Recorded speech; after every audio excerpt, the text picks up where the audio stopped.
Magandang umaga po. Sa umaga pong ito, may babasahin po ang inyong lingkod para po sa inyo. Pakaganda po nito.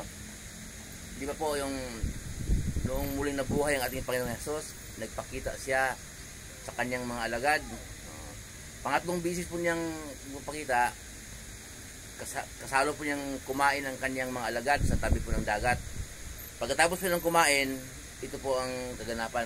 Pakinggan po ninyo, babasahin po ng inyong lingkod sa John 21:15 po.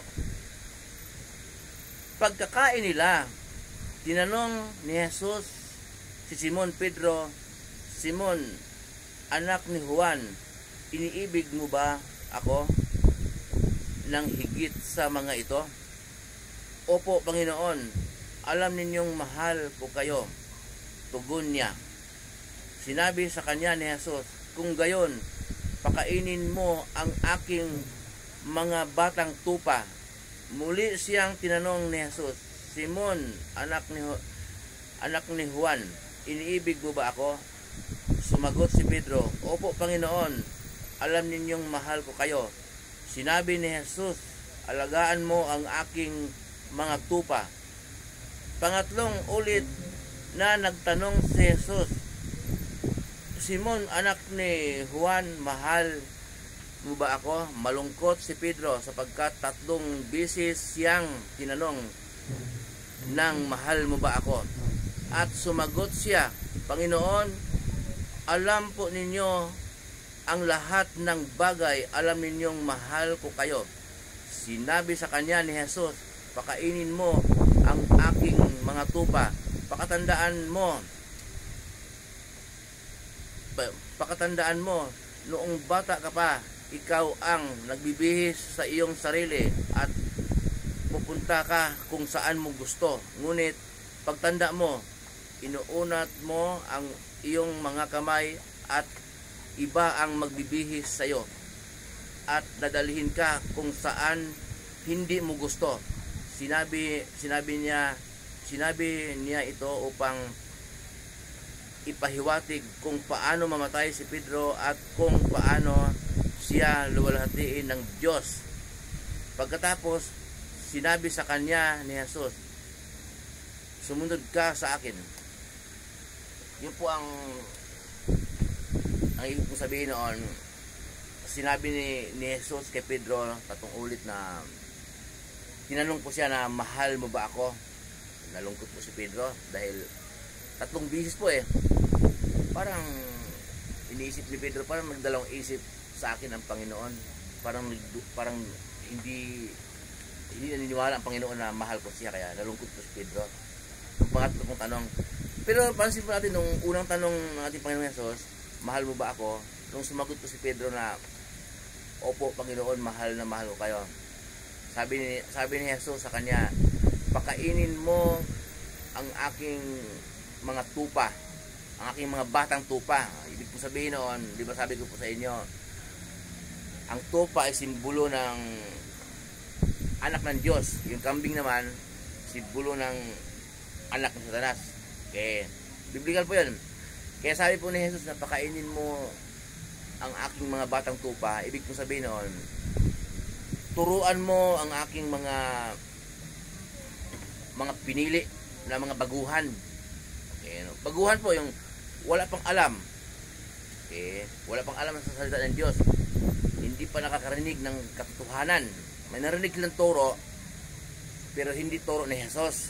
Yung pang ibig sabihin ng bata. Kahit na matanda, kahit na 80 anyos pa yan, basta hindi po nakakarinig ng turo, yung totoong turo, yung turo ni Jesus, yun, bata pa yun. Batang. "Pedro, pakainin mo ang aking mga batang tupa." Yun ang sabi ni Jesus. Pangalawang tanong po, "Pedro, mahal mo ba ako?" Sumagot si Pedro na, "Opo, Panginoon, mahal ko kayo." Sabi ni Jesus, "Alagaan mo ang aking mga tupa." So, inutos talaga ni Jesus na alagaan mo ang aking mga tupa. Pag sinabing alagaan, mangangaral si Pedro, yung mga hindi nakakaunawa, unawain niya at talagang ipapangaral niya. Ayun. Parang pagtiyagaang pangaralan yung mga pilosopo, mga hindi nakakarinig pa ng katotohanan. Alagaan mo ang aking mga tupa. Yan ang utos ni Jesus kay Pedro. Sabi po noon na noong bata ka pa, magbibihis ka. Sabi ni Jesus kay Pedro, magbibihis ka, pupunta ka kung saan mo gusto, pero nung tumanda ka, dadalhin ka sa lugar na ayaw mo. Okay? Siyempre po, nung bata ka pa, hindi mo alam yon. Hindi mo alam ang salita ng Diyos, kaya kung ano ang pinagagawa ang bisyo. Okay? Bisyo. Makakarinig ka ng salita ng Diyos, ayaw mong pakinggan dahil nabuboring ka. Kailangan turuan ka ni Pedro na ganito yon. Turuan ka ni Pedro yung ayaw mo sa salita ng Diyos, talagang ipaparinig sa iyo ni Pedro, at hanggang sa matuto ka, dadalhin ka niya hanggang sa magustuhan mo na, at hanggang sa pagkalubag ng banal na Espiritu manguna sa iyo upang ikaw ay magkaroon ng gusto, magkaroon ng parang alam mo na, parang mahal mo na ang Panginoon. Gusto mo nang makinig ng salita ng Diyos. Pero meron talaga tao pong ayaw. Kung ayaw ng Diyos talaga salita niya, pababayaan ka na ng Diyos po. Sabi po ng Panginoong Jesus na alagaan mo ang aking mga batang tupa. Sabihin noon, nauna po sinabi ng lingkod na mula noon hanggang ngayon, nagpapadala ng Diyos sa mga lugar ng mga tao upang maghayag ng kanyang salita. Maghayag po, hindi po mangangaral. Kasi po, ano yung pangaral mo? Nandito na nga sa Bible yung babasahin mo, yung turo ni Jesus. Turo ni Jesus pang ihahayag mo pangangaral ni Jesus at pangangaral ng kanyang mga alagad. Inutos naman ni Jesus sa kanyang mga alagad na ituloy ninyo ang pangangaral. Alagaan mo ang aking mga batang tupa. Pakainin mo ang aking mga batang tupa, alagaan mo ang aking mga tupa. Yun po. Kaya wala na po tayong dapat na pangaral, kundi basahin po natin ang salita at mga turo ni Jesus. Yun. I-broadcast po natin, ipaalala po natin yung mga hindi po nakakaalam pa, at yung mga may nalalamang turo na hindi naman turo ni Jesus. Talagang i-broadcast po natin, huwag tayong matakot. Yun po. Si Pedro, inutusan niya sa mga aral. Okay? Ang mga pangangaral na naman ng mga apostol, sinusulat naman dito, mababasa sa Bible.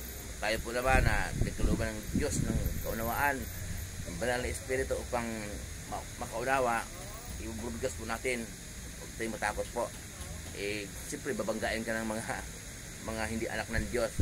Sa Diyos po tayo matakot. Muli po yung lingkod, si Chef Roy.